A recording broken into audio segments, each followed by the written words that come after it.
ಸಿಗಂದೂರಿನಲ್ಲಿ ಮಕರ ಸಂಕ್ರಾಂತಿಯ ಜಾತ್ರಾ ವೈಭವ. ಇದು ನೀವೊಮ್ಮೆ ಚಂಡಿಯಾಗಿ, ಅನ್ನಪೂರ್ಣೇಶ್ವರಿಯಾಗಿ, ಲೋಕೇಶ್ವರಿಯಾಗಿ ವಿವಿಧ ರೂಪಗಳಿಂದ ಬಂದ ಭಕ್ತರ ಕಷ್ಟವನ್ನು ಹರಣ ಮಾಡಿ ಪ್ರೀತಿಯಿಂದ ಕಾಯುತ್ತಿದ್ದಾಳೆ.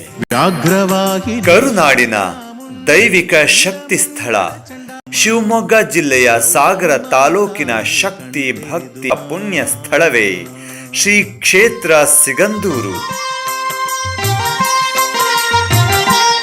ಶಂಖ ಚಕ್ರ ಖಡ್ಗ ಗದಾಧಾರಿಣಿ ಸರ್ವಾಲಂಕೃತ ಸ್ವರಭೂಷಿಣಿ. ಶಂಖ ಚಕ್ರ ಖಡ್ಗ ಗದಾಧಾರಿಣಿ ಸರ್ವಾಲಂಕೃತ ಸ್ವರಭೂಷಿಣಿ ವೇದನಾದ ಕಲಾ. ಸುಮಾರು 300 ವರ್ಷಗಳ ಸುದೀರ್ಘ ಇತಿಹಾಸವಿರುವ ಸಿಗಂದೂರು ಚೌಡೇಶ್ವರಿ ದೇವಿಯು ಮೊದಲು ನೆಲೆಯಾಗಿದ್ದು ಸಿಗಂದೂರಿನಿಂದ ಸುಮಾರು 4 ಕಿಲೋಮೀಟರ್ ದೂರದ ಶರಾವತಿ ನದಿ ದಡದ ಸೀಗೆ ಕಣಿವೆಯಲ್ಲಿ.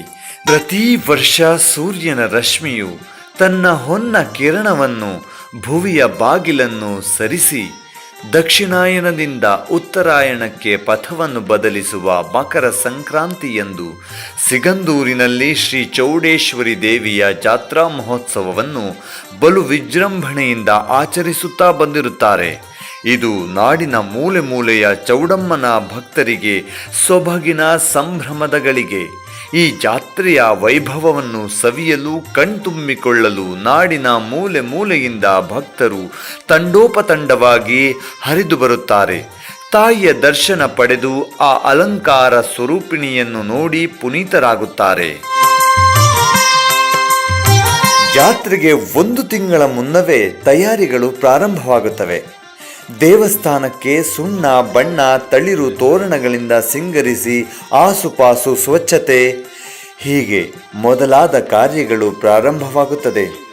ಈ ಕೆಲಸಕ್ಕಾಗಿ ಬೇರೆ ಬೇರೆ ಊರುಗಳಿಂದ ಯಾವುದೇ ಫಲಾಪೇಕ್ಷೆ ಇಲ್ಲದೆ ಸ್ವಯಂ ಪ್ರೇರಣೆಯಿಂದ 100 ಸೇವಾಕರ್ತರು ಆಗಮಿಸಿ ತಮ್ಮ ಶ್ರಮದಾನದ ಮೂಲಕ ದೇವಿಯ ಸೇವೆಗೈಯುತ್ತಾರೆ. ತಮಗೆ ಸೌಭಾಗ್ಯವನ್ನು ನೀಡಿದ ಜಗನ್ಮಾತೆಗೆ ಅವರ ಅಳಿಲು ಸೇವೆಯನ್ನು ಬಲು ಸಂತೋಷದಿಂದ ಗೈಯುತ್ತಾರೆ. ಇತ್ತೀಚಿನ ವರ್ಷಗಳಿಂದ ದೇವಿಯ ಸಂಕಲ್ಪದಂತೆ ಜನವರಿ 14ರಂದು ಸಿಗಂದೂರಿನಲ್ಲಿ ಮೊದಲ ಪೂಜೆ ಮುಗಿಸಿದ ನಂತರ ಬೆಳಗ್ಗೆ 7 ಗಂಟೆಗೆ ಮೂಲ ಸ್ಥಾನವಾದ ಸೀಗೆ ಕಣಿವೆಗೆ ತೆರಳಿ ಧರ್ಮದರ್ಶಿಗಳ ಮುಂದಾಳತ್ವದಲ್ಲಿ ಪ್ರಧಾನ ಅರ್ಚಕರಿಂದ ಸಾವಿರಾರು ಭಕ್ತರು, ಯಾತ್ರಿಕರು, ಸಾರ್ವಜನಿಕರು, ಸ್ಥಳೀಯರು ಮತ್ತು ಗಣ್ಯರ ಸಮ್ಮುಖದಲ್ಲಿ ಪೂಜೆ ಸಲ್ಲಿಸಲಾಗುವುದು. ಜನವರಿ 14ರಂದು ವರ್ಷದಲ್ಲಿ 1 ದಿನ ಮಾತ್ರ ಮೂಲ ಸ್ಥಾನದಲ್ಲಿ ಪೂಜೆ ನಡೆಯುವ ಕಾರಣ ಸಾವಿರ ಸಂಖ್ಯೆಯಲ್ಲಿ ದೇಶದ ಮೂಲೆ ಮೂಲೆಗಳಿಂದ ಭಕ್ತರು ಆಗಮಿಸುತ್ತಾರೆ. ಮೂಲ ಸನ್ನಿಧಿಯ ದರ್ಶನ ಪಡೆಯುತ್ತಾರೆ. ಶಿಲಾರೂಪಳಾದ ಚೌಡೇಶ್ವರಿ ದೇವಿಯು ಜ್ಯೋತಿ ಸ್ವರೂಪಿಣಿಯಾಗಿ, ದೀಪವಾಗಿ, ಬೆಳಕಾಗಿ, ಭಕ್ತರ ಮನದ ಅಮೃತವಾಗಿ, ಅಮೃತದ ನೇತ್ರಧಾರಿಣಿ ತಾಯಿ ಮೆರವಣಿಗೆಯಲ್ಲಿ ಬೆಳ್ಳಿಯ ರಥವೇರಿ ಕುಂಭ ಕಳಶ ಹೊತ್ತ 100 ಮಹಿಳೆಯರ ಮತ್ತು ಭಕ್ತರ ಜಯಘೋಷಗಳೊಂದಿಗೆ ಅದ್ದೂರಿ ಮೆರವಣಿಗೆಯು ಸಿಗಂದೂರಿನ ಕಡೆಗೆ ಹೊರಡುತ್ತದೆ.